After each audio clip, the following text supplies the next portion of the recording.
Hello বন্ধুরা, শাশুড়ি বৌমা রান্নাঘরে তোমাদের সবাইকে স্বাগত জানাই। আশা করি তোমরা সবাই ভালো আছো। তো আমরাও খুব খুব ভালো আছি। আজকে আমার রেসিপি হচ্ছে দোকানের মতো এগ রোল।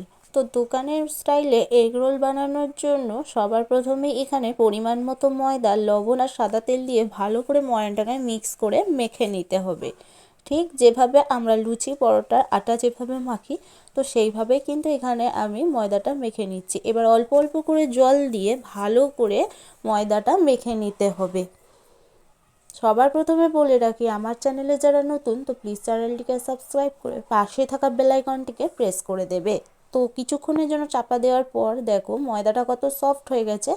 ঢাকা খুলে আবারও ময়দার দেখো লেচি কেটে নিয়েছি। তো এখানে দেখো আমি 4টে বড় বড় করে লেচি করে নিয়েছি। লেচির সাইজটা তোমরা তোমাদের পরিমাণ বুঝে করবে। তো দেখো এখানে আমি রুটির মতো ঠিক বড় করে বেলে নেব। দেখতেই পাচ্ছ যেভাবে কিন্তু রোলের রুটি হয় সেভাবেই কিন্তু একদম গোল করে বড় করে বেলে নিয়েছি। তো এভাবে আমার সবকটা বেলা হয়ে গেছে। তো এবার আমি গ্যাস জেলে এখানে কড়া বসিয়ে দিয়েছি। তার মধ্যে দেখো রুটিটা দিয়ে দিলাম। এক পিঠ সেকে গেলে আর এক পিঠ উল্টে পাল্টে এইভাবে কিন্তু রুটিটাকে ভালো করে সেকে নিতে হবে। তো দেখতেই পাচ্ছ রুটিটা সেকা হয়ে গেছে। এবার আমি নামিয়ে নিলাম। আমার কিন্তু দেখো 4টে রুটি একদম সুন্দর করে সেকা হয়ে গেছে।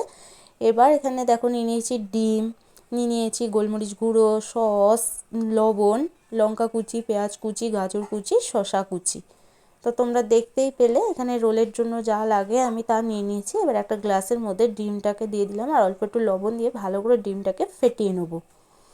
এবার কড়ার মধ্যে দেখো তেল দিয়ে দিয়েছিলাম। তেলটা গরম হয়ে গেলে রুটিটা দিয়ে দিয়েছি। রুটির ওপরে ডিমটা দিয়ে চামচে করে ভালো করে রুটির গায়ে লাগিয়ে দিচ্ছি। তারপরে আর এক পিঠ উল্টে দিলাম। দেখতেই পেলে ভালো করে ডিমটা রুটিটাকে কিন্তু ভেজে নিতে হবে। তারপরে দেখো মানে ভাজা হয়ে গেলে আমি তুলে নিয়েছি।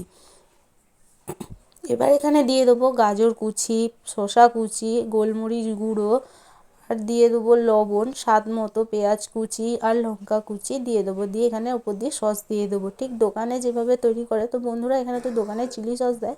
তো যেহেতু আমার কাছে চিলি সস ছিল না, তাই এখানে টমেটো সসই দিয়েছি। আর এখানে দেখো ঠিক কাগজ দিয়ে এইভাবে রোলটাকে মুড়ে দেবো। এইভাবে কিন্তু প্রত্যেক কটা রোল আমি তৈরি করে নেবো। তো দেখো এইভাবে কিন্তু এক এক করে আমার রোলগুলো তৈরি হয়ে গেছে। দেখতেই পাচ্ছ 4টে লেচি নিয়েছিলাম। 4টে লেচিরই রোল কিন্তু আমার একদম সুন্দরভাবে কমপ্লিট হয়ে গেছে। বন্ধুরা কে কে খাবে চলে এসো। তো আজকের রেসিপিটা তোমাদের সাথে এভাবেই শেয়ার করলাম। যদি তোমাদের আজকের রেসিপিটা ভালো লেগে থাকে তবে চ্যানেলটিকে সাবস্ক্রাইব করে পাশে থাকা বেল আইকনটিকে প্রেস করে দেবে। তো একটা রোল খেয়ে তোমাদের দেখাচ্ছি বন্ধুরা, এত সুন্দর এত টেস্ট হয়েছে পুরো দোকানের মতো। ভালো লাগলে অতি অবশ্যই